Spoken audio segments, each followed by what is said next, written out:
My life was a repeating loop, a boring, lonely loop. By day I worked at the all-night diner, serving greasy burgers and watery coffee until my feet ached. By night, I sat in my room, the only light coming from my computer screen. It was my whole world, that glowing rectangle. I watched movies. I scrolled through pictures of people I didn't know. People who seemed to have exciting lives, friends, parties, sunshine. My world was just this room, the diner, and the short walk between them. It felt like living inside a small, dark box, and I was forgetting what the outside world even looked like in the daylight. The loneliness was the worst part. It was a heavy blanket that I couldn't shake off. Some nights, it felt like the walls of my room were closing in. I had moved to this town for the job, thinking it was a fresh start, but a fresh start is hard when you don't talk to anyone. My coworkers were always busy, and my neighbors were just closed doors. I tried to convince myself that I liked being alone, that it was peaceful, but tonight, the peace felt like a weight pressing down on my chest, making it hard to breathe. The silence in the house was deafening, louder than any noise. Tonight was especially bad. The stress from work had followed me home, a greasy film I couldn't wash off. I had tried to sleep, tossing and turning for what felt like hours. My brain wouldn't shut off. It just replayed every stressful moment of my shift. The angry customer, the spilled tray of drinks, the cook yelling at me. My heart was pounding, a frantic drum against my ribs. I stared at the ceiling, counting the cracks, but it didn't help. I needed to get out. I needed air. The thought came out of nowhere, a sudden desperate urge to escape the suffocating quiet of my own home. So, I did something I never do. I decided to go for a walk. At 2 in the morning. It sounded crazy, but staying in my room felt even crazier. I pulled on a hoodie and slipped on my sneakers, my hands shaking slightly. My heart was still racing, but now it was from a different feeling. Not just stress, but a strange mix of fear and excitement. What would I find out there in the dead of night? I crept down the stairs, careful not to make a sound, and unlocked the front door. The cool night air hit my face, and for a moment, I felt a rush of freedom. The loop was finally breaking. The world outside was completely different at this hour. It was my neighborhood, the same one I walked through every day, but it was transformed. During the day it was filled with the sounds of life. Lawnmowers, barking dogs, kids yelling. Now, there was only silence. A deep, heavy silence that seemed to swallow every sound. Each house was dark, like a sleeping giant. The only light came from the occasional street lamp, casting long, spooky shadows that danced and twisted as I walked past. They looked like long, bony fingers reaching out to grab me from the darkness. I walked down the middle of the street. Why not? There were no cars. It felt like I was the only person left in the entire world. My footsteps sounded incredibly loud on the pavement. Clomp, clomp, clomp. It was the only sound for miles, echoing in the still air. I felt a chill run down my spine, and it wasn't just from the cold. There was something eerie about the quiet. It was peaceful, yes, but also unsettling. Like the world was holding its breath, waiting for something to happen. Every rustle in the bushes made me jump, my head snapping around to search the shadows. I passed the park, the swings moving gently in the breeze. Creak, creak. The sound was slow and rhythmic, like a tired ghost pushing the swing back and forth. I shivered and picked up my pace. The familiar houses started to look strange, their windows like dark, empty eyes watching me as I passed. Was that a curtain moving in that window? I stared, my heart pounding, but it was just a trick of the light. My own imagination was starting to play tricks on me. I told myself to calm down. It was just my neighborhood. It was safe. But I couldn't shake the feeling that I was an intruder here. The further I walked, the more I felt like I was in a dream. Or maybe a nightmare. The houses were perfect, with their neat lawns and white picket fences. But the perfection was what made it so creepy. It was too perfect, too still, too quiet. It felt like a movie set after all the actors had gone home, leaving behind an empty, lifeless shell. I had wanted to escape the silence of my room, but this was a different kind of silence. This was bigger. It was the silence of a whole town that had fallen asleep, and I was the only one awake to witness its spooky, silent dream.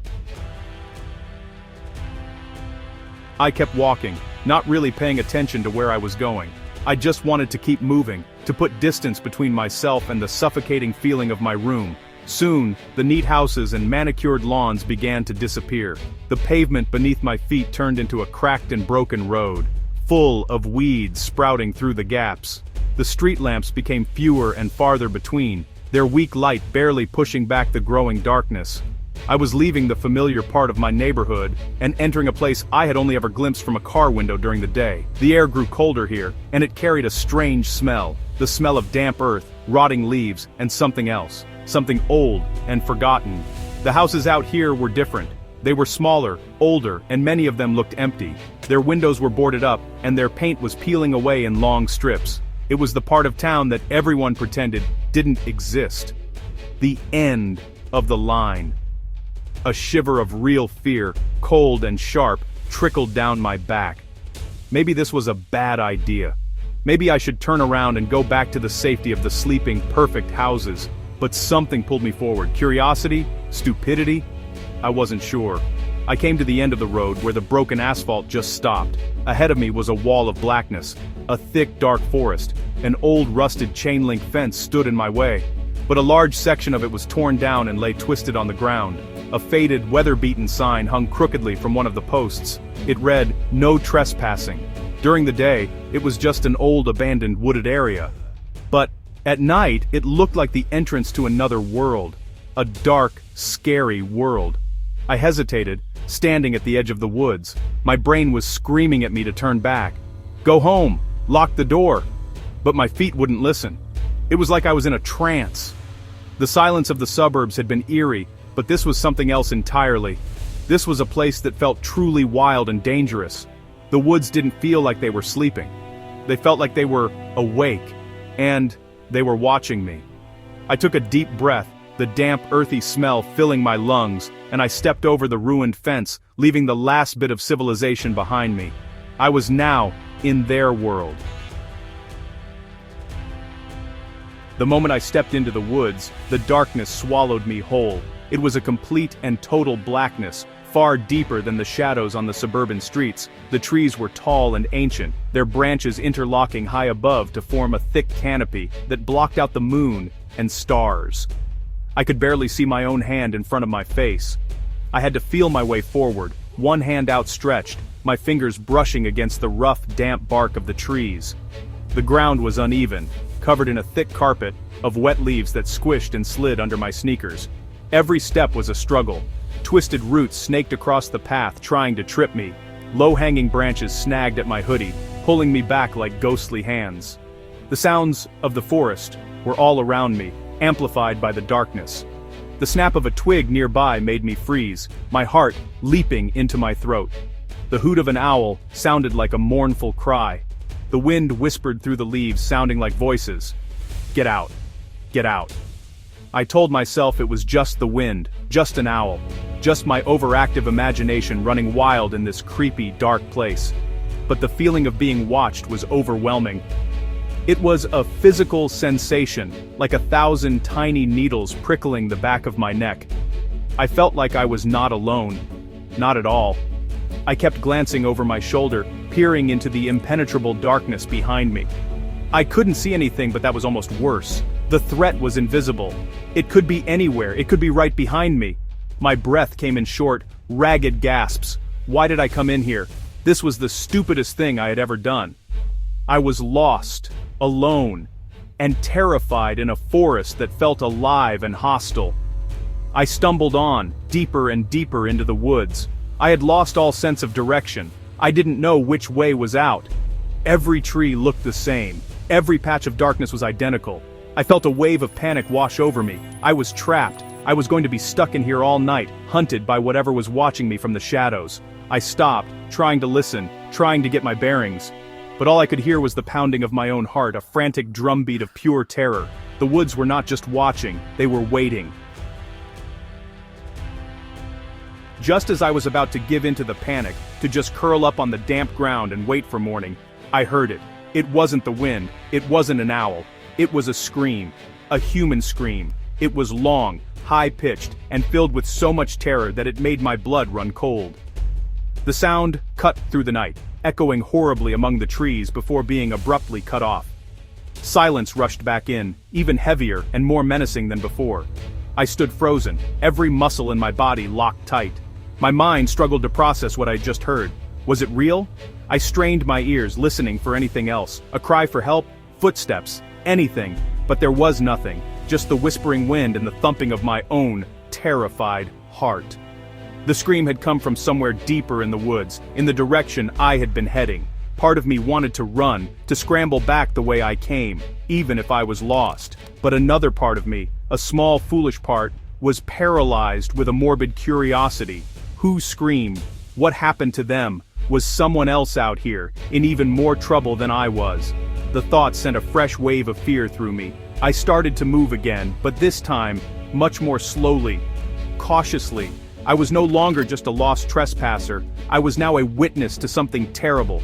Every snap of a twig under my feet sounded like a gunshot. I imagined finding something awful in the darkness. I pictured a scene too horrible to even think about. The air felt thick with dread. The woods no longer felt just watchful, they felt hungry. They had swallowed that scream, and now they were waiting for me. I felt like a mouse creeping toward a trap, knowing the danger but unable to stop myself from moving forward. Then I heard another sound.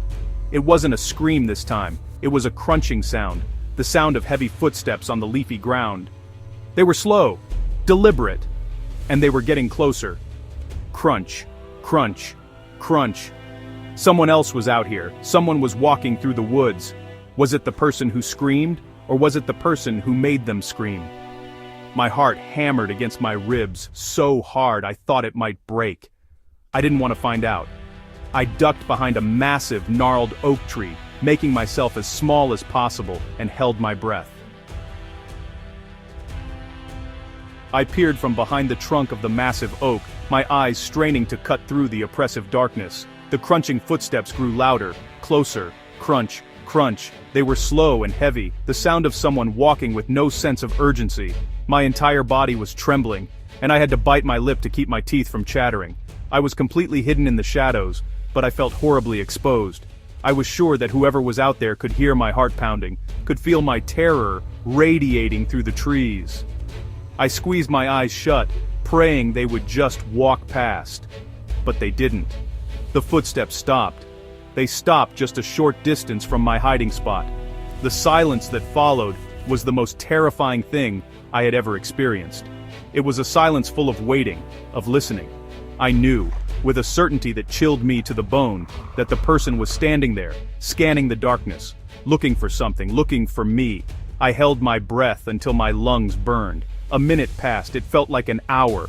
My muscles screamed in protest, but I didn't dare move. I was a statue carved from fear. Slowly, ever so slowly, I risked a peek. A sliver of moonlight had managed to break through a gap in the canopy, casting a pale, ghostly light on a small clearing just ahead. And in that clearing, I saw him. A man. He was tall and thin, dressed entirely in dark clothes. He wore a long coat and a wide-brimmed hat that cast his face in complete shadow. He just stood there, perfectly still, his head tilted as if he were listening. He looked like a nightmare come to life, a specter haunting these cursed woods. My blood turned to ice in my veins. This had to be him, the one who was connected to the scream. My mind raced. What was he doing? Was he looking for me? Did he know I was here? He stood so still for so long that I started to wonder if he was even real. Maybe he was just a strangely shaped tree, a trick of the light in my terrified mind. But then, he moved. He slowly turned his head, his face still hidden in shadow, and looked directly toward my hiding spot. He couldn't see me. It was impossible.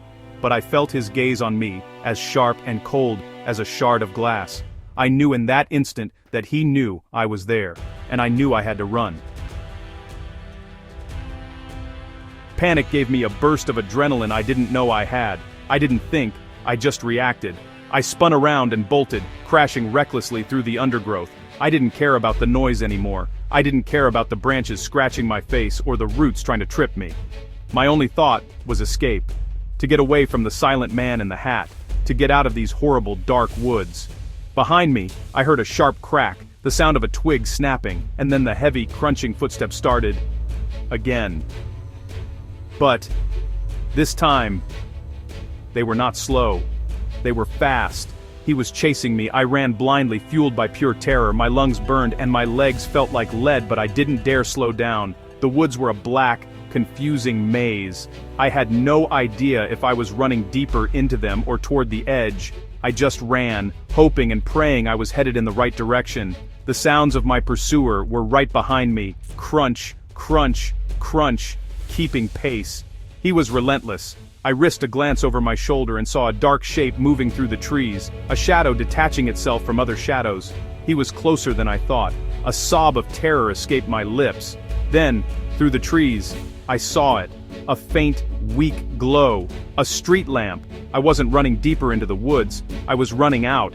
Hope surged through me, giving my tired legs a final push. I burst out of the tree line, stumbling over the mangled fence and onto the cracked asphalt road. I didn't stop. I sprinted down the empty street, back toward the sleeping houses and the illusion of safety. The air felt different out here, cleaner, but the feeling of being watched was stronger than ever. The silence of the suburbs was no longer eerie. It was a terrifying vacuum, devoid of anyone who could help me. I ran gasping for breath, my side aching with a sharp stitch. I kept looking back, my head on a swivel. The street behind me was empty. The entrance to the woods was just a black, gaping mouth in the distance. He was gone. Or was he? I couldn't be sure. The shadows between the houses seemed darker, deeper. Every bush looked like a crouching figure. Every gust of wind sounded like footsteps.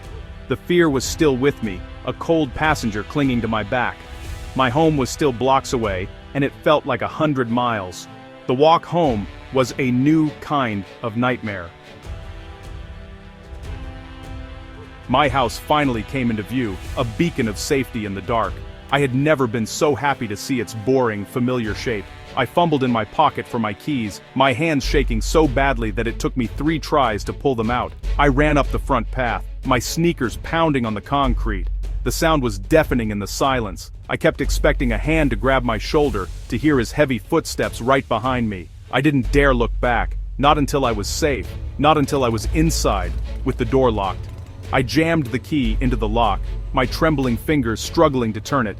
The click of the deadbolt unlocking was the sweetest sound in the world. I threw the door open, stumbled inside, and slammed it shut behind me. I leaned against it, my body trembling, my lungs heaving as I gasped for air. I was safe. I was home. I quickly shot the deadbolt and twisted the lock on the doorknob. I even flipped the little chain lock, something I never used. I stood there for a long moment, my ear pressed against the cool wood of the door, listening. There was nothing. Only silence. Relief washed over me, so strong it made me feel weak. It was over. It was all in my head. A bad dream. I had let the darkness and the silence get to me. The scream was probably an animal. The man was probably just another person out for a walk, as weird as that seemed. I let out a shaky laugh. I was so stupid, so paranoid. I took a deep, calming breath and decided to take one last look, just to prove to myself how silly I was being. My hand, still shaking, reached for the peephole. I put my eye to the small, fisheye lens, expecting to see nothing but my empty porch and the dark street beyond. But the porch was not empty. My heart stopped. My blood froze. Standing there, on my front porch, perfectly still, was the man from the woods. He was right there. He was looking right at the door, at the peephole, at me. I couldn't see his face under the wide-brimmed hat, just a void of absolute blackness. But I could feel his gaze, cold and malevolent. He had followed me. He had been silent. He had watched me run. He had watched me fumble with my keys. He had followed me all the way home. I yanked my eye away from the peephole and scrambled backward, my back hitting the wall. I didn't scream. I couldn't. All I could do was stare at the door, trapped in my own home. I don't know how long I stayed there, crouched on the floor, staring at the front door. It could have been minutes or it could have been hours. Time had lost all meaning. My entire universe had shrunk to that single wooden door, and the terrifying presence I knew was just on the other side. I waited for a sound. A knock, the rattle of the doorknob, a voice, but there was nothing, only the same heavy, waiting silence from the woods. It had followed me home. I never looked through the peephole again. I was too afraid of what I might see, or what I might not see. Eventually, the first pale, gray light of dawn began to creep through the windows. The sun was coming up. The world was waking up. With the light came a small sliver of courage. I forced myself to my feet, my legs stiff and shaky. I crept to the living room window, the one that looked out onto the porch from the side. I peeked through a crack in the blinds, my heart pounding. The porch was empty. The street was empty. He was gone. It was as if he had never been there at all, as if he had dissolved with the morning mist. Was he even real? That day, and for many days after, my life was a fog of fear. I quit my job at the diner. I couldn't bear the thought of walking home in the dark ever again. I barely left the house. The loneliness I had felt before was nothing compared to this. Now, my home didn't feel like a lonely box. It felt like a cage, but also my only fortress. I was a prisoner of my own fear. I never told anyone what happened. Who would believe me? The crazy story of a scream in the woods and a shadow man who followed me home. They would say, I imagined it. Sometimes I wondered if I did. But the fear never really goes away. It lives with me now. Sometimes late at night, when the house is quiet, I think I hear things. A faint crunching sound on the leaves outside my window.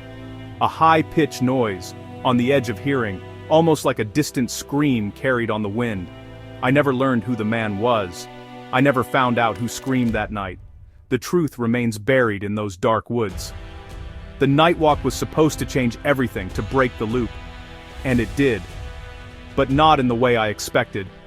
Now I'm trapped in a new loop, a loop of paranoia and fear, forever haunted by the echo of that night.